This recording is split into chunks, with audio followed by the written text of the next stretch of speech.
On today's Apple Daily, iPad Pro confusion, Qualcomm buys Apple Silicon's engineer startup, and Apple did fool us with March the 23rd. It's like a spy thriller. Plus, Notification Squad. For the latest Apple news, rumors, and leaks, every weekday at 12 UTC, join us in the iCave. I'm iCave Dave and I simplify Apple so that everything just works for you, and if you want to join our Notification Squad so you don't miss any episodes, like this video, subscribe to the channel, and ring the notification bell so that you don't miss a thing, and let me know in the comments that you did that. iPad Pro confusion. So this week we've gone from having an event on the way to... that didn't materialise to likely an April event instead, AirPods 3rd generation being ready to ship, to Ming Chi Kuo saying that they won't even enter production until later this year, and now we have arguments over the iPad Pro. So Bloomberg is reporting that iPad Pro is expected to debut in April with a big performance boost because it's leapfrogging the A13 generation cores and going from A12Z to A14X, and it's expected to have the same performance as the M1 that's been blowing minds in a Mac, let alone a tablet form factor.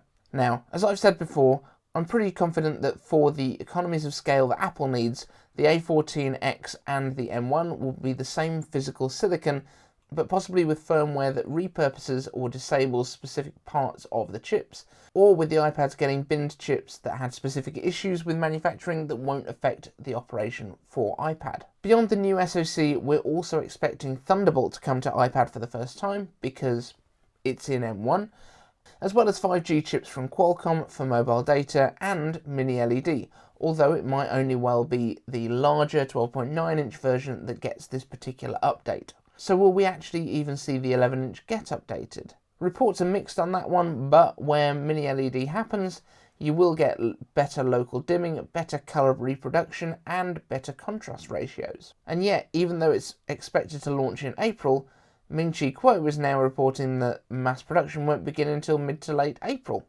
around the time when we would expect it to be introduced. And of course, iPad Pro will sell in smaller quantities than the iPhone by a very long margin. iPhones start their mass production about 6 to 8 weeks prior to launch in general. So as it stands, Apple could introduce the new product, open pre-orders to ship the next week, and then run into something unforeseen in mass production and have some explaining to do. A little scary, but Tim Cook is a master of logistics and operations, so probably gonna be okay. Qualcomm buy former Apple Silicon engineers startup. Silicon giant Qualcomm, who supply a number of chips to Apple, including the expensive 5G modems, and also make the Snapdragon line of chips that many Android phones use, has finalised the acquisition of Nuvia, a company founded in 2019 by Gerard Williams, Apple's former chief CPU architect for about a decade. Williams will take on a new role at Qualcomm of SVP of Engineering, allowing the company to target the non-Apple market, wanting to move away from x86 chips in laptops, which could be bad news not just for Apple, but far worse for Intel. Right now, Intel not only profits from their own chips, but also from licensing fees from AMD and anyone else wanting to build chips using the x86 platform and instruction set. Currently, Qualcomm is lagging behind Apple in terms of their chip designs, with the latest Snapdragon 888 being around the performance of an A13, and Qualcomm using off-the-shelf ARM core designs from the Cortex range, while Apple designs their own cores in-house like the Firestorm and Ice Storm cores, which has led to their far higher single-core performance figures. Now what Qualcomm is looking to do is to make a rival to the M1 to go into laptops. So this would be for other manufacturers, people like Acer, Lenovo, all of those guys that currently use Intel or AMD chips, and even Microsoft, who have been rumoured already to be looking at building their own M1 competitor. Is this a good thing or a bad thing for Apple? It's probably a good thing for computing in general that we're finally moving away from the antiquated x86 architecture that Intel has been pushing for so long. I wouldn't be surprised to see AMD moving over to some ARM chips in the near future. March 23rd was almost certainly an Apple decoy.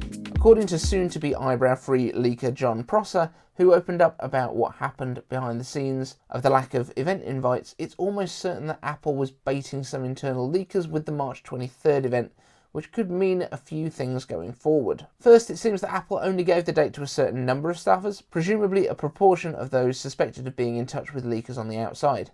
If everyone under suspicion had had them, then there's no new information for Apple if it does get out. If only some of them have it, you know that there are leaks coming from within that subset of staff. So what does it mean for the future of leaks?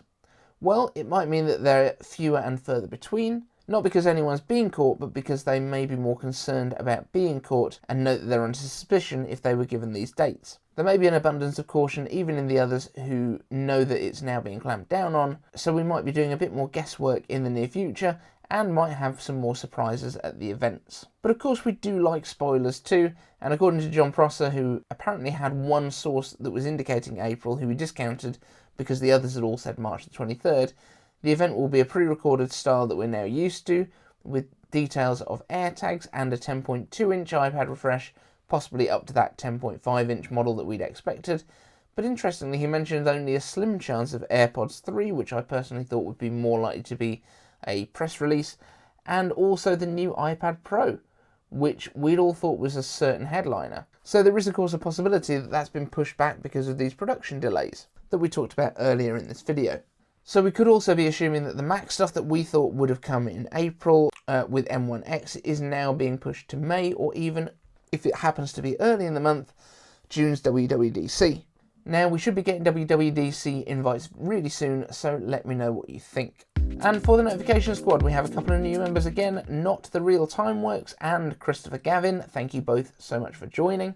And this weekend, we should be putting out a couple more of our iCave Answers videos. We're going to plan to put them out at 3 PM GMT on Saturday and Sunday. I've also got another 2 videos ready to film, so we've got a lot of questions. But if you've got a question you want answered in one of our videos, all you need to do, use the hashtag iCaveAnswers down in the comments section.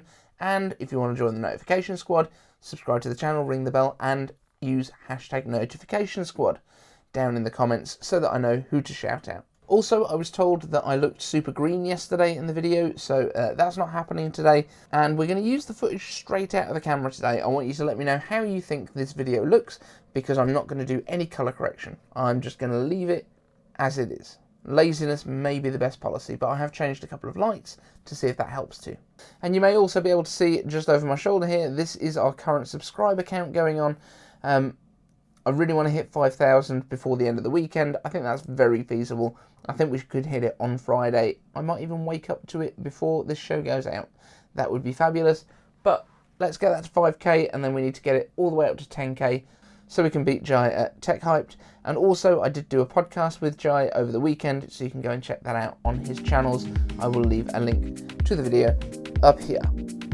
Thank you so much for watching, and I will see you in the next one.